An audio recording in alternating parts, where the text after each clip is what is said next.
semuanya, Assalamualaikum warahmatullahi wabarakatuh. Selamat pagi, Shalom, Om Swastiastu, Namo Buddhaya dan salam kebajikan. Bertemu lagi dengan saya, Ibu Mawar Setianingrum. Pada kesempatan kali ini kita akan belajar terkait geografi ke-10 pada materi pengetahuan dasar pemetaan. Nah, untuk selanjutnya, apakah teman-teman di sini pernah menggunakan peta dalam kehidupan sehari-hari? Tentunya penggunaan peta saat ini sangat mudah untuk kita operasikan ya teman-teman. Lalu, apakah teman-teman familiar dengan aplikasi Google Earth dan juga Google Maps? Itu semua merupakan implementasi dari pemetaan yang sudah terintegrasi dengan kemajuan teknologi. Dengan adanya peta, kita bisa mampu mengetahui suatu informasi terkait lokasi, letak, dan keseluruhan yang ada di permukaan bumi ini dengan mudah dan efisien. Adapun indikator pembelajaran kita pada kali ini adalah yang pertama, kita akan menjelaskan pengertian dan juga pemanfaatan dari peta. Lalu yang kedua, mendeskripsikan jenis-jenis peta beserta pemanfaatannya. Dan yang ketiga, mendeskripsikan terkait komponen-komponen peta dan mampu membedakannya. Adapun motivation quotes pada this section, just focus on yourself, stay focused, you can do anything, you don't have to be great to start, but you have to start to be great. Untuk yang pertama, kita beralih ke pengertian peta. Ibu telah menyadur pengertian peta dari ICA atau International Cartographic Association yang menyatakan bahwasanya peta merupakan gambaran permukaan bumi pada suatu bidang datar dan diperkecil dengan skala tertentu. Adapun ilmu yang mempelajari pembuatan peta disebut dengan kartografi, dan orang yang expert dalam pembuatan peta atau ahli dalam pemetaan disebut kartografer.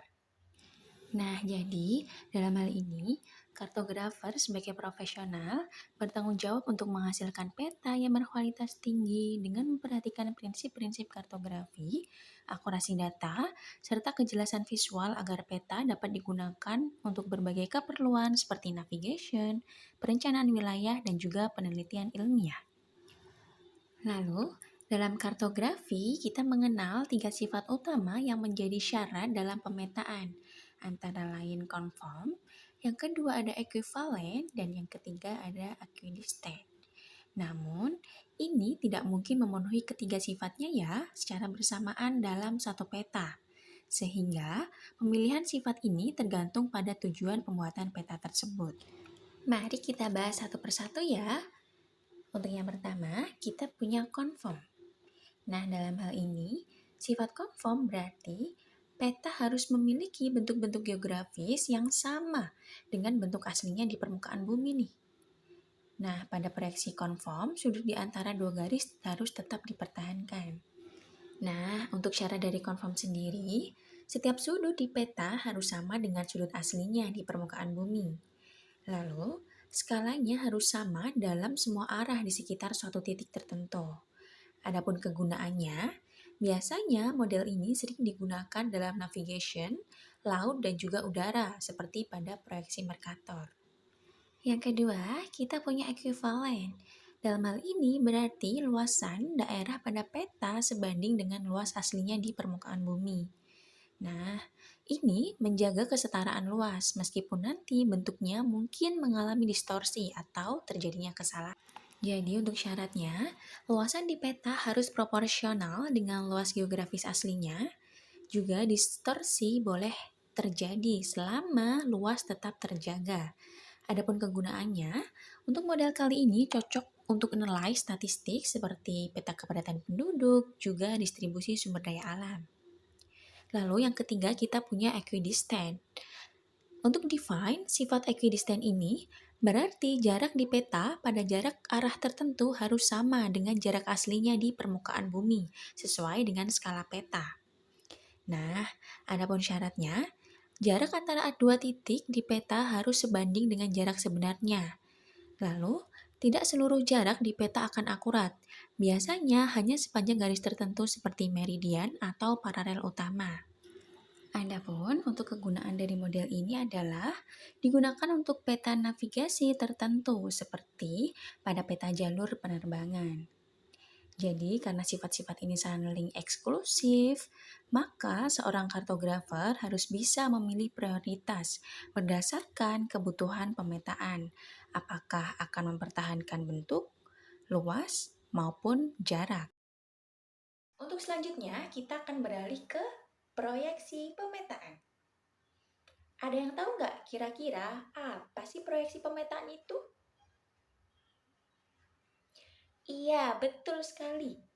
Proyeksi pemetaan merupakan teknik penggambaran bumi yang bulat ke dalam bidang yang datar. Kita mengenal 3 jenis proyeksi utama. Ada azimutal, ada konikal atau kerucut, dan juga ada silinder atau tabung. Namun, perlu kita ketahui, untuk perkembangannya bukan hanya 3 ini ya teman-teman, masih ada banyak lagi proyeksi pemetaan yang digunakan sesuai dengan kebutuhan penggunanya. Adapun setiap jenis proyeksi memiliki keunggulan dan kelemahan yang sesuai dengan tujuan penggunaan. Misalnya, proyeksi azimutal cocok untuk wilayah kutub dan juga analisis arah di wilayah terkait. Kemudian ada proyeksi konikal atau kerucut, ideal untuk wilayah lintang menengah. Dan proyeksi silinder cocok untuk navigasi dan wilayah yang berdekatan dengan daerah khatulistiwa. Adapun fungsi-fungsi peta, yang pertama adalah peta mampu menunjukkan lokasi di permukaan bumi seperti berikut ini. Tempat-tempat di atas ya. Lalu, peta mampu memperlihatkan ukuran dan juga arah dari suatu tempat. Dan yang ketiga, peta mampu menggambarkan bentuk dari benua, negara, sungai, dan lain sebagainya. Lalu yang keempat, peta mampu mengetahui kondisi wilayah yang akan kita teliti. Semisal kita menggunakan lokasi sebagai acuan penelitian kita. Juga, peta mampu menyajikan data tentang potensi wilayah, seperti berikut ini, dan juga berikut ini. Lalu, peta juga mampu sebagai alat untuk merencanakan pembangunan. Dan masih banyak lagi fungsi dari peta itu sendiri. Pun, selanjutnya adalah komponen-komponen pemetaan. Yang pertama ada judul peta. Yang kedua ada skala peta. Yang ketiga ada tanda orientasi atau arah mata angin. Dan yang keempat ada simbol dan warna peta. Yang kelima ada legenda peta. Yang keenam ada garis koordinat peta. Yang ketujuh ada inset peta atau peta sisipan. Yang kedelapan ada lembaga pembuat peta. Dan yang kesembilan ada tahun pembuatan peta. Yang kesepuluh ada sumber peta. Dan yang tak kalah penting adalah lettering peta. Adapun komponen peta yang pertama, yakni ada judul peta. Judul menunjukkan isi atau informasi utama yang disajikan dalam peta. Nah, judul ini sendiri juga ditempatkan di bagian atas atau bagian yang paling mencolok untuk pembaca. Untuk komponen yang kedua, ada skala peta. Skala peta menunjukkan perbandingan antara jarak di peta dengan jarak sebenarnya di lapangan. Nah, skala ini bisa dinyatakan dalam 3 bentuk. Ada yang pertama terkait bentuk angka atau numerik, dan yang kedua ada grafis atau garis, dan yang ketiga berupa kata-kata atau skala verbal. Sebagai contoh, untuk skala numeriknya 1 banding 100.000, sedangkan skala verbalnya 1 cm di peta mewakili 1 km di lapangan. Lalu skala grafisnya adalah berupa garis yang menunjukkan panjang tertentu yang mewakili jarak sebenarnya. Nah, untuk selanjutnya adalah bagaimana kita bisa mencari skala, jarak sebenarnya, dan juga jarak pada peta. Untuk jarak sebenarnya, dengan rumus jarak peta dibagi skala. Dan untuk mencari skala, jarak peta dibagi dengan jarak sebenarnya atau JB. Adapun untuk jarak pada peta, rumusnya adalah tinggal dikalikan jarak sebenarnya dengan skala peta. Nah, berikut ini adalah perhitungan terkait mencari skala, jarak pada peta, dan juga jarak sebenarnya. Nanti teman-teman bisa mencoba secara otodidak di rumah masing-masing ya. Sedangkan untuk tanda orientasi biasanya berupa simbol panah. Dalam hal ini, menunjukkan arah utara pada peta. Tentunya hal ini sangat penting ya, karena difungsikan untuk menentukan posisi dan arah lokasi dalam membaca peta. Selanjutnya kita punya simbol peta. Adapun simbol terdiri dari 3, simbol titik, simbol garis, dan juga area. Penggunaan dari simbol titik difungsikan untuk satu fenomena atau bangunan, adapun simbol garis untuk menunjukkan jalan maupun sungai, dan area adalah cakupan luasan wilayah. Nah, jadi simbol ini digunakan untuk mewakili objek atau fenomena tertentu yang ada pada peta, yang tentunya harus mirip dengan segala sesuatu informasi yang ada di permukaan bumi. Lalu kita beralih ke warna peta. Pada ini digunakan untuk menunjukkan perbedaan karakteristik wilayah, dan sifatnya itu sesuai dengan pedoman yang berkembang di masyarakat. Jadi semakin pekat warnanya, maka menunjukkan intensitas wilayah yang dalam. Atau sebagai contoh lainnya, warna hijau merepresentasikan wilayah dataran rendah, dan sedangkan untuk wilayah pegunungan direpresentasikan dengan warna coklat. Selanjutnya kita beralih ke komponen yakni legenda. Legenda berisikan keterangan terkait simbol-simbol yang terdapat dalam peta. Nah, umumnya legenda ini terletak di sudut kiri ataupun kanan bawah pada peta. Selanjutnya kita punya garis koordinat. Garis koordinat merupakan garis semu yang mengelilingi bumi atau berupa garis imajiner ya anak-anak. Jadi dia terdiri atas garis lintang dan juga garis bujur, yang mana dia itu difungsikan untuk menentukan lokasi absolut di permukaan bumi. Selanjutnya, kita punya insert peta. Nah, insert peta merupakan peta yang berukuran kecil yang disisipkan pada peta utama. Apa sih kira-kira fungsi dari insert peta ini? Fungsi dari insert peta sangat banyak ya, dan dia itu sangat penting bagi peta utama atau peta dasarnya. Fungsinya adalah menunjukkan wilayah sekitar peta inti. Yang kedua, memperjelas peta utama, dan juga menghemat ruang pada peta inti. Wah, masih semangat kan teman-teman untuk belajarnya? Ya, selanjutnya kita punya lembaga pembuat peta. Nah, untuk mengetahui siapa atau lembaga yang membuat peta, sehingga peta ini jadi jelas siapa pembuatnya. Yang mana badan dari yang membuat peta harus bersifat kredibel. Lalu kita punya tahun pembuatan peta. Jadi, tahun ini berisikan kapan peta dibuat atau diperbaharui.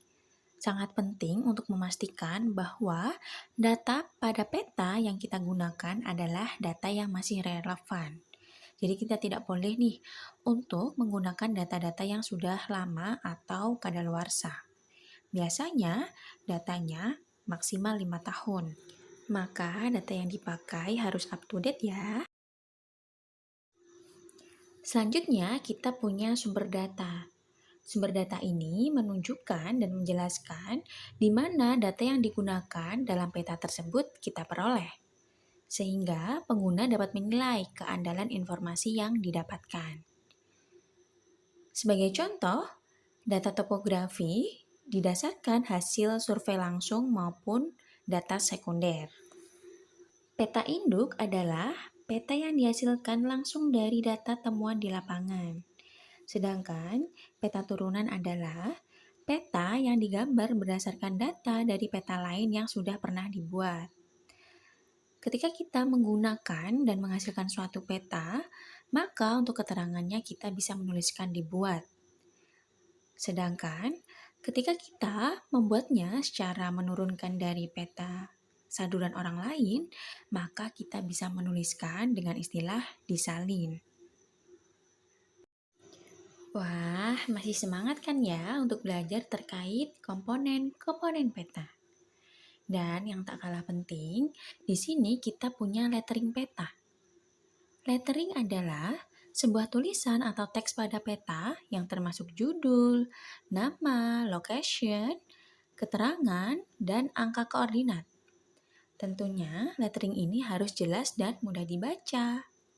Contohnya, nama kota ditulis dengan font yang besar. Juga nama sungai yang ditulis dengan font miring. Nah, sudah paham kan ya?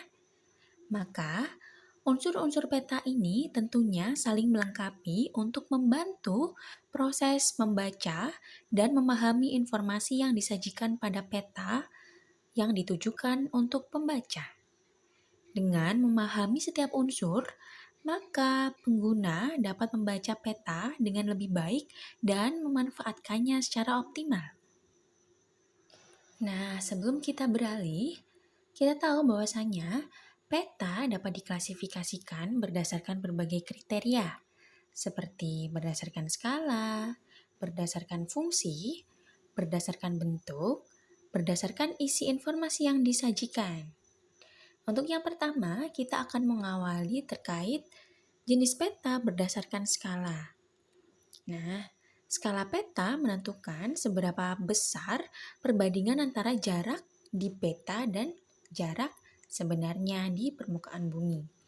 Untuk jenis-jenisnya, yang pertama kita punya peta kadaster dengan skala besar dengan cakupan wilayah yang kecil. Kemudian, punya tingkat kedetailan yang tinggi. Skalanya biasanya 1:5000. Contohnya adalah peta tata ruang kota, peta lahan pertanian, dan lain sebagainya. Adapun peta skala menengah dengan cakupan wilayah yang sedang dengan skala 1:50.000 hingga 1:250.000. Contohnya adalah peta administrasi kabupaten maupun kota. Lalu yang ketiga, kita punya peta dengan skala kecil, dengan cakupan wilayah yang sangat luas. Dengan skalanya 1:250.000 dan sebagainya. Contohnya adalah peta dunia dan juga peta benua. Adapun berdasarkan fungsinya, peta diklasifikasikan ataupun dikelompokkan berdasarkan tujuan atau fungsi penggunaannya. Yang pertama ada peta umum, seperti yang kita lihat. Dia menyajikan informasi umum seperti topografi, perbatasan wilayah, dan lokasi geografis. Contohnya apa? Iya, betul sekali. Contohnya adalah peta topografi dan juga peta dunia. Adapun peta tematik tentunya menyajikan informasi khusus berdasarkan tema-tema tertentu. Contohnya apa? Iya, betul sekali. Contohnya adalah peta curah hujan, peta persebaran penduduk, dan peta potensi sumber daya alam. Lalu, yang ketiga, jenis-jenis peta berdasarkan penyajiannya. Yang pertama, peta datar atau 2 dimension. Peta ini hanya menggambarkan permukaan datar seperti apa? Iya, seperti kertas atau digital. Contohnya adalah peta administratif, peta transportasi. Lalu yang kedua ada peta relief atau peta bentuk 3 dimensi. Dalam hal ini lebih kompleks karena menampilkan permukaan bumi dalam bentuk 3 dimensi, punya panjang, tinggi, dan juga lebar. Adapun contoh dari peta 3 dimensi ini atau peta relief adalah peta maket gunung maupun dataran tinggi, serta kenampakan alam yang lain. Lalu kita punya peta digital. Tersedia dalam format digital, dapat diakses melalui apa? Iya, betul sekali. Melalui perangkat lunak atau aplikasi seperti yang lagi hype saat ini. Contohnya adalah Google Maps, peta GIS, dan lain sebagainya. Lalu yang keempat, peta berdasarkan isi informasi. Dibedakan secara spesifik antara lain peta fisik yang tentunya menampilkan unsur-unsur alam seperti sungai, gunung, danau, dan dataran. Contohnya adalah peta topografi dan juga peta geologi. Lalu kita punya peta sosial yang di dalamnya menampilkan aspek-aspek sosial seperti kepadatan penduduk atau persebaran agama. Contohnya adalah apa? Ada yang tahu? Iya, betul sekali. Contohnya adalah peta persebaran suku bangsa dan persebaran pemeluk agama. Lalu, ada peta ekonomi. Peta ini menunjukkan aktivitas perekonomian dalam suatu wilayah seperti industri, pertanian, atau perdagangan. Contohnya adalah peta ekspor dan juga peta lokasi pabrik. Lalu ada juga peta impor. Dan yang kelima, peta berdasarkan sumber data dibedakan menjadi dua, yakni apa? Iya, peta primer dan sekunder. Jika peta primer, maka dibuat berdasarkan survei langsung di lapangan. Sedangkan peta sekunder adalah dibuat berdasarkan data yang sudah ada. Contohnya, peta iklim berdasarkan data dari BMKG. Lalu, berdasarkan proyeksi peta dibedakan menjadi 3, peta azimutal, peta konikal, dan peta silinder, sesuai dengan pembahasan kita di awal tadi ya. Nah, dengan banyaknya jenis peta, maka tentunya masing-masing memiliki fungsi dan juga tujuan yang spesifik untuk memenuhi kebutuhan informasi yang beragam. Adapun penggunaan peta yang tepat sangat membantu dalam pengambilan keputusan, perencanaan, dan penelitian maupun tujuan-tujuan lain sesuai dengan yang diinginkan tiap pembaca maupun pembuat peta. Adapun untuk referensi dan juga informasi lebih lanjut, teman-teman bisa buka website yang relevan ya. Nah, bagaimana? Sejauh ini apakah sudah paham? Untuk mengukur pengetahuan kalian, coba deh kita bersama-sama menganalisis juga terkait peta berikut ini. Tentukan kelengkapan dari komponen petanya. Lalu coba bandingkan deh dengan peta berikut dan juga berikut ini. Nah, untuk selanjutnya, mari kita bermain games ya untuk mengetes apakah pemahaman kalian sudah berjalan dengan baik atau masa kalah sih sama Dora? So, please play together game about pemetaan Find the World. Coba kita mengisi ya teman-teman. Nah, yuk mari mengisi game komponen pemetaan melalui teka-teki silang berikut ini ya. Let's find the world. Mudah bukan? Dan berikut ini adalah find the word jawaban dari game kita. Let's explanation. Nah, itu tadi cuplikan materi terkait pengetahuan dasar pemetaan.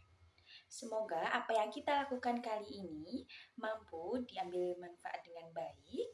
May Allah bless our activity today. Keep focus and keep healthy. Keep your mind in positive area and see you in the next time. Wassalamualaikum warahmatullahi wabarakatuh.